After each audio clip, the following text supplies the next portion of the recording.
Hi, and welcome to another episode of Breaking Down the Deck. Yes, so it's been a while, but as promised, we're back and we are breaking down our decks. And today, I am breaking down a very special deck that a lot of people have been asking me about. And they're like, oh, where's the, link to your Moxfield? I want to see how you built this deck. So I thought, well, this will be perfect for a Breaking Down the Deck episode. And I am talking about my Ygra deck. What? Yes. Rawr. I don't know. Yeah, you can't really rawr. You can't really see the picture here. But yeah, I mean, it's a big cat. It's a big cat. rawr. It's a big cat. Very hungry cat. Goddamn. How hungry? Very hungry. It's so hungry. Okay. And so Ygra, eater of all. I mean, the name just says everything. It's an elemental cat. It's for 3 colorless, 1 black and 1 green. And ward, sacrifice a food. Other creatures are food artifacts in addition to their other types and have 2 colorless, pay 2 colorless, sacrifice this permanent, you gain 3 life. So, whenever a food is put into a graveyard from the battlefield, I put 2+1 counters on Ygra, eater of all. So, with the ability that Ygra makes every other creature and food artifact, it's quite easy to grow Ygra since players are sacrificing food to gain life, sacrificing creatures dies in combat. I can imagine when Ygra, you attack someone chomp blocks another player here, there. Yeah, Ygra get stronger. Yeah, exactly. Oh, tokens. I'm not even talking about tokens. Wow. Yeah, and great synergy with other food decks, for example.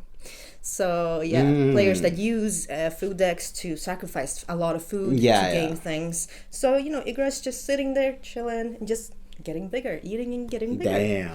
Yeah, Damn. I remember. It's like me Christmas. Damn. Exactly. Yeah, I remember when I played this the first time, and I think I had Ygra out, and then after 5 minutes, it was a 64-64. So that was crazy, but. Yes, we are all here to see how I've built this deck, so, let's get right down to it. Nice. So here we have my Ygra, eater of all, and I will be starting with my creatures. So besides Ygra, we have to have some other creatures, and I'm starting with the Honored Dry Leader. It's 2 colorless and 1 green. It's a squirrel warrior. It has trample. And when it enters, I put a +1 counter on it for each other squirrel or food you control. And Ygra makes everything a food, so that is really good. So, and whenever another squirrel or food I control enters, he gets another +1/+1. So, good synergy there. Then we have a Fecund green shell, actually. It is a 3 colorless, 2 green elemental turtle. It has reach, and as long as I control 10 or more lands, creatures I control get +2/+2.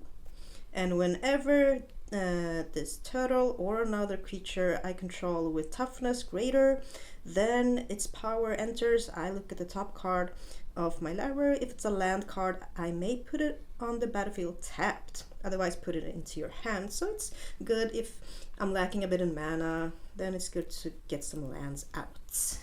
Yes. And then we have a Yavimaya Elder. So it's a 1 colorless and 2 green human druid, and when it dies, I may search my library for up to 2 basic land cards, reveal them, put them into my hand, and then shuffle. And I can pay 2 and sacrifice this one and draw a card. So it's good if I don't have so much card draw, or as I said, I'm lacking in mana. And then we have a Gurgling Anointer. It's 2 colorless and 1 black. It's a Phyrexian horror. It has flying, so that's good. And whenever I draw my second card each turn, I put a +1 counter on this creature. And when this dies, I return another target creature card with mana value less than or equal to Gurgling Anointer's power from my graveyard to the battlefield. So it's always good to be able to bring stuff back from the graveyard. And then we have a Tempting Witch. It's a human warlock for 2 colors and 1 black, when this witch enters the battlefield, I create a food token. You know, more food is always better. And for 2, I can of course sacrifice the food and target player loses 3 life in this case. Yes. And then we have a Curious Forager. So another squirrel. It's 2 colorless and 1 green. And when it enters, I may forage. So when I forage, I return target permanent card from my graveyard to the battlefield. No, to my hand, sorry. And to forage, I exile 3 cards from my graveyard, or I sacrifice a food. And I have lots of food to sacrifice, you know, when playing Ygra. So it's good synergy. And then we have a Bone Cache Overseer. So for 1 black, and it's another squirrel. I do have many squirrels in this deck, and I can pay 1 life and I can draw a card, and I can activate only 3 or more cards left your graveyard this turn, or if you've sacrificed the food this turn. So yeah, I mean, the foods will always be there with Ygra. Then we have a Flaxen Intruder for 1 green. It's a human berserker. And for the sorcery side, I can create 3 2/2 green beast creature tokens. Whenever this creature deals combat damage to a player, I may sacrifice it, and when I do, I destroy target artifact or enchantment. So it's always good to have some removal on spot there. And then we have the Gilded Goose for 1 green. It's a bird. It's a flyer. I do have more flyers than I thought in this deck. It's been a while. But when it enters, I create a food token, of course. And for 1 colorless and 1 green, I can create a food token. And I can sacrifice a food and add 1 mana of any color. I like that I can use food tokens not to just gain life, but also to make someone lose life. I can add 1 mana of any color, and yeah, I can have fun with the food tokens.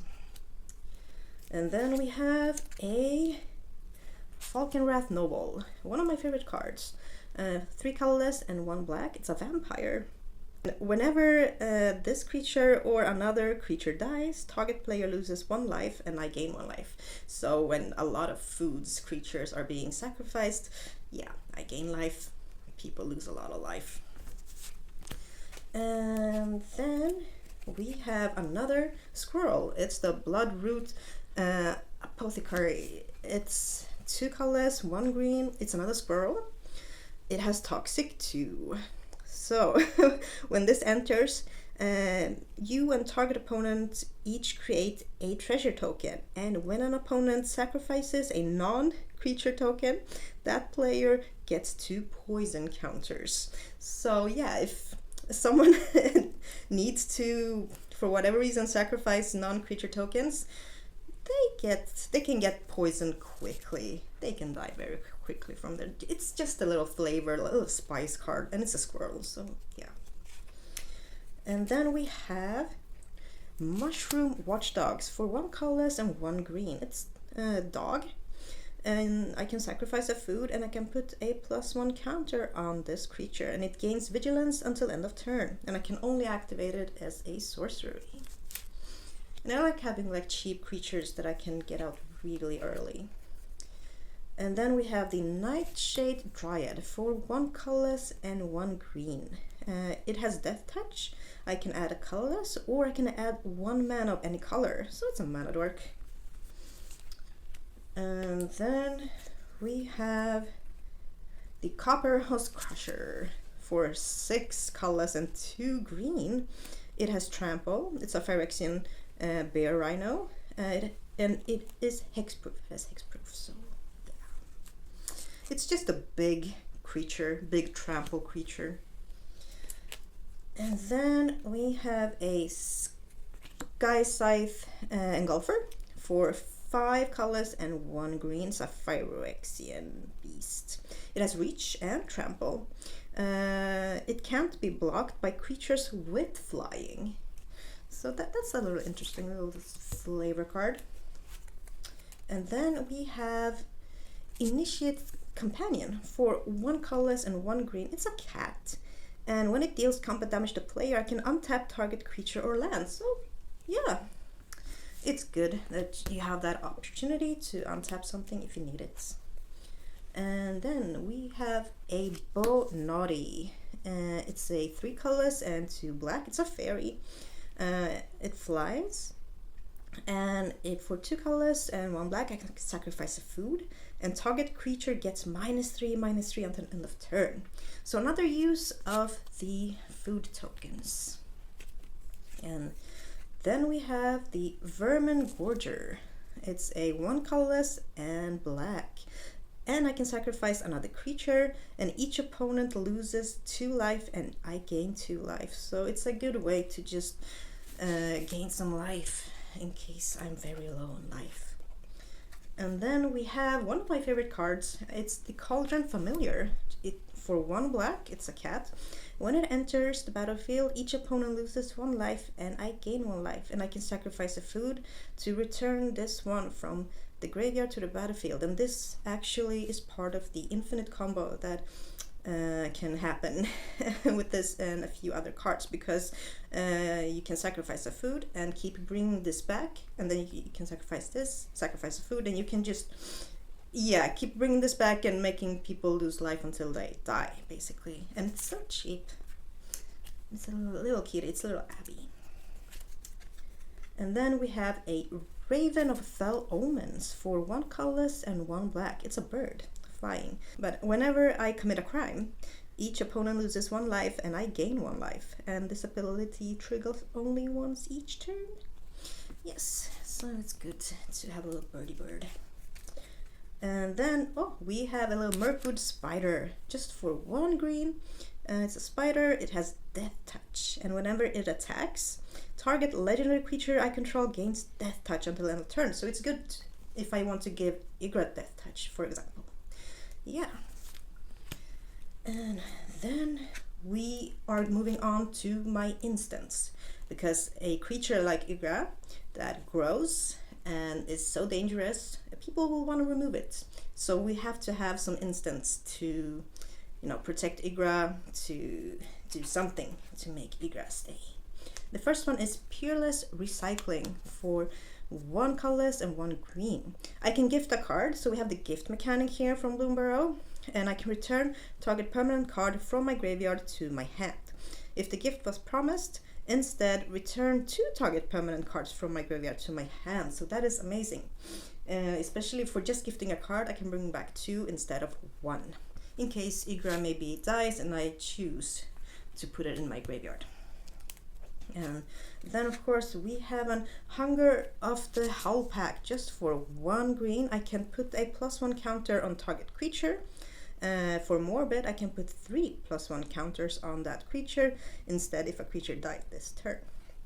It's a good way, a cheap way to make Ygra even bigger if I need it. And then we have Paw Patch Formation, 1 colorless and 1 green. I can choose one. I can destroy target creature with flying, I can destroy target enchantment, or I can draw a card and create a food token. Depending on the situation. Very cheap instant to make me have some options. Then we have a Blossoming Defense for 1 green. Target creature I control gets +2 and gains hexproof until end of turn. Yes, good way to protect Ygra.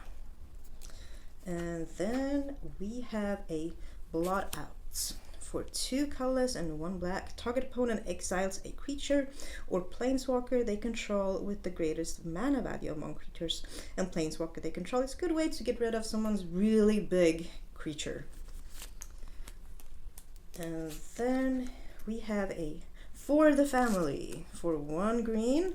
Target creature gets +2 until end of turn. If you control 4 or more creatures, that creature gets +4 until end of turn instead. Another way to make Ygra be even bigger. And then we have a little Bake into a Pie. It's 2 colorless, 2 black. I can destroy target creature and create a food token. That's why it's a bit more expensive. And then we have a Scales of Shale for 2 colorless and 1 black. And also this spell costs 1 colorless less to cast for each lizard you control. Target creature gets +2/+0 and gains lifelink and indestructible until end of turn. Good protection. But as we saw, I have no lizards in this deck.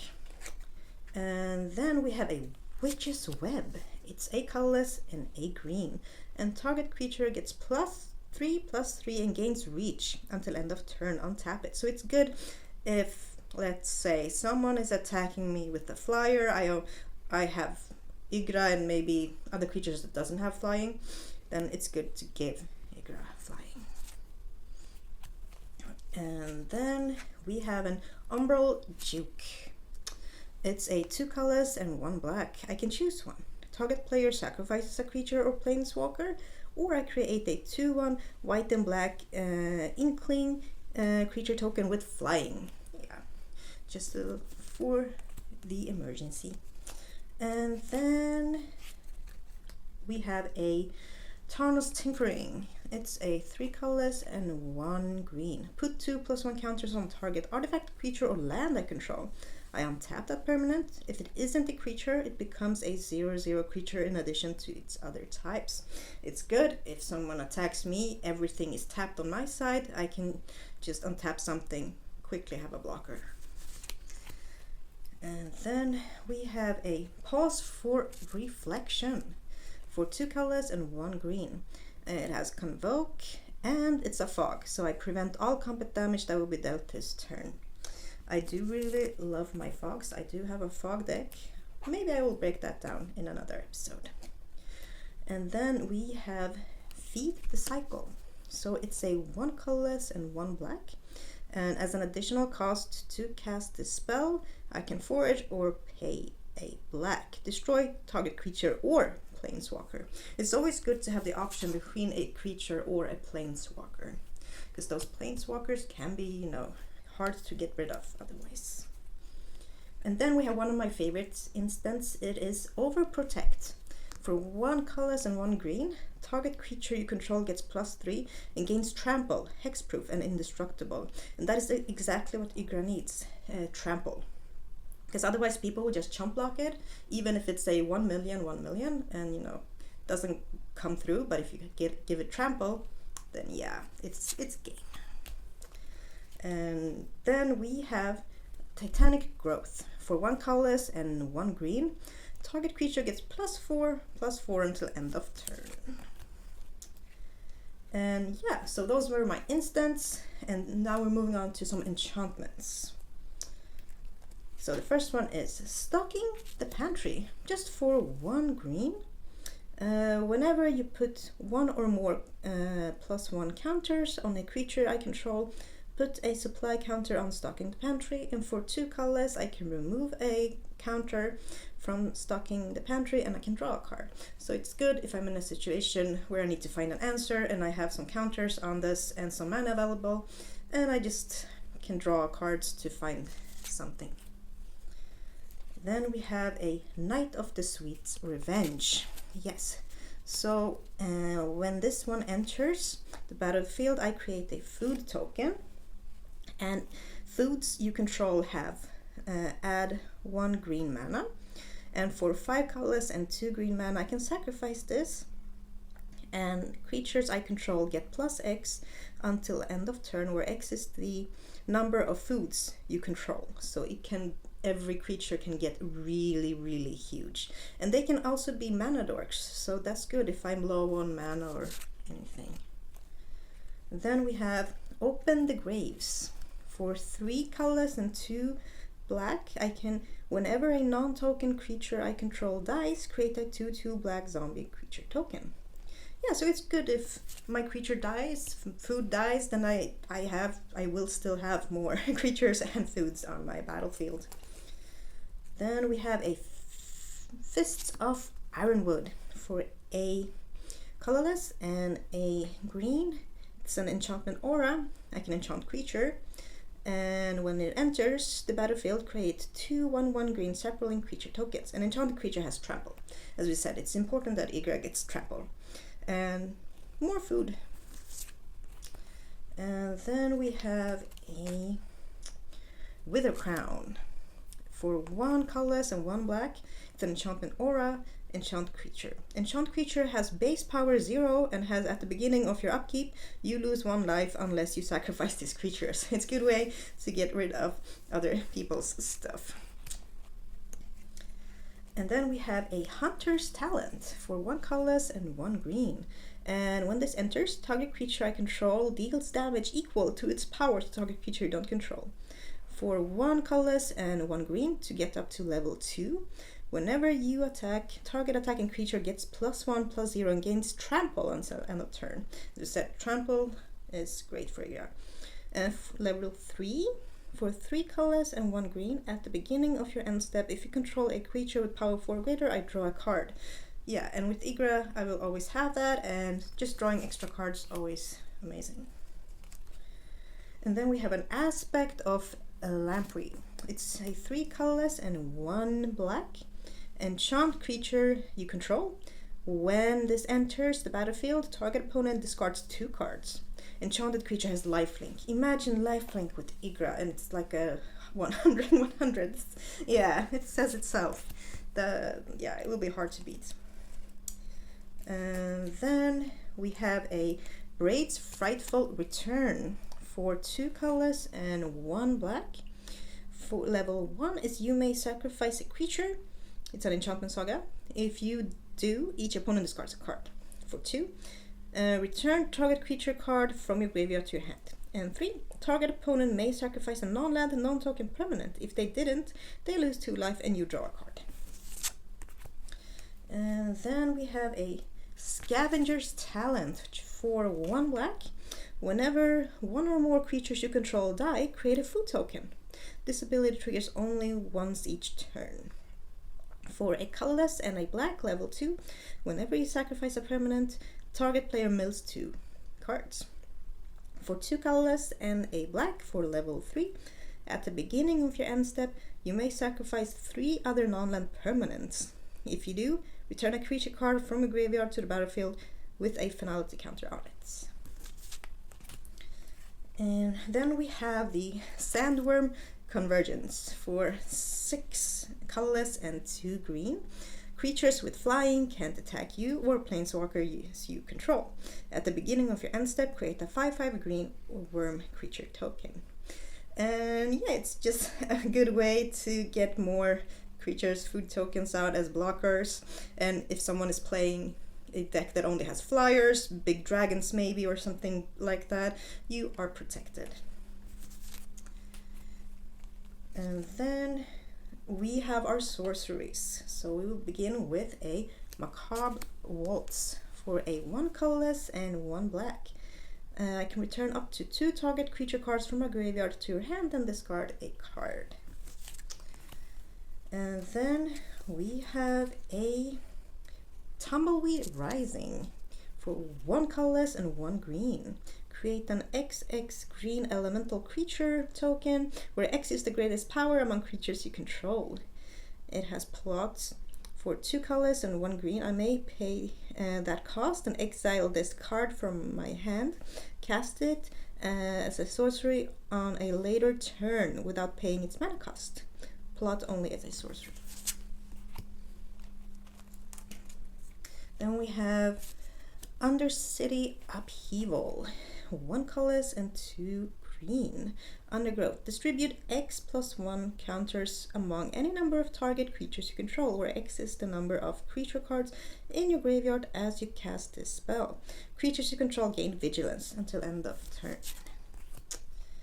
And then we have a Wear Down for 1 colorless and 1 green. I can gift a card and destroy target artifact or enchantment. If the gift was promised, I instead destroy 2 target artifacts and or enchantments. Yeah, good way to get rid of many things. Then we have a Nature's Lure. 1 colorless and 1 green. I can search my library for a forest card, put the card onto the battlefield and then shuffle. And then we have a Seek the Horizon. For 3 colors and 1 green, I can search my library for up to 3 basic land cards, reveal them and put them into my hand, then shuffle your library. And then we have an emergency weld for 1 colorless and 1 black. I can return target artifact or creature card from my graveyard to my hand, and I create a 1/1 colorless soldier artifact creature token. And then we do have a season card. It's the Season of Loss. For 3 colorless and 2 black, I can choose up to 5 paws worth of modes. You may choose the same mode more than once. So for 1 paw, each player sacrifices a creature. For 2 paws, draw a card for each creature you control that died this turn. For 3 paws, each opponent loses X life, where X is the number of creature cards in your graveyard. So it can get scary. And then we have a Nissa's Expedition for 4 colorless and 1 green. It has Convoke, and I can search my library for up to 2 basic land cards, put them onto the battlefield, tap, then shuffle my library. And then we have another season. It's the Season of Gathering. 4 colorless and 2 green. So the pause on this one is 1 paw, put a +1 counter on a creature you control. It gains vigilance and trample until end of turn. For 2 paws, choose artifact or enchantment. Destroy all permanents of the chosen type. For 3 paws, draw cards equal to the greatest power among creatures you control. I mean, yeah, all of these works really well with Ygra. And then we are going over to my artifacts. The first one is a Pristine Talisman. For 3 colors, I can gain 1 life if I tap it.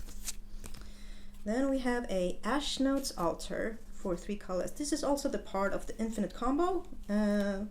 It has sacrifice a creature. I can add 2 colorless to my mana pool. Yes. And then we have a Heraldic Banner for 3 colorless. As it enters, I choose a color. Creatures I control of the chosen color gets +1/+0, and I can add 1 mana of the chosen color. And then we have a Heaped Harvest, 2 colors and 1 green. And when it enters, and when I sacrifice it, I may search my library for a basic land card and put it onto the battlefield tapped. I then shuffle. For 2, I can sacrifice it and gain 3 life. And then we have a Golgari Locket for 3 colorless. Well, I can add a swamp or a forest, and I can also sacrifice it and draw 2 cards if I pay the costs. And then we have a Wedding Invitation for 2 colorless. When it enters, I draw a card, and I can sacrifice this, and target creature can't be blocked this turn. If it's a vampire, it also gains lifelink until end of turn, so I can make Ygra unblockable. And then we have a Heartpiercer Bow for 2. Whenever equipped creature attacks, Heartpiercer Bow deals 1 damage to target creature defending player control. Has equipped 1. And then we have the Witch's Oven, which is also part of the infinite combo. It's a 1 colorless, and I can sacrifice a creature, and I can create a food token. If the sacrificed creature's toughness was 4 greater, I create 2 food tokens instead. So it also goes hand in hand with the make food tokens, sacrifice food tokens, make food, yeah. So those were my artifacts, and now we're going to my lands.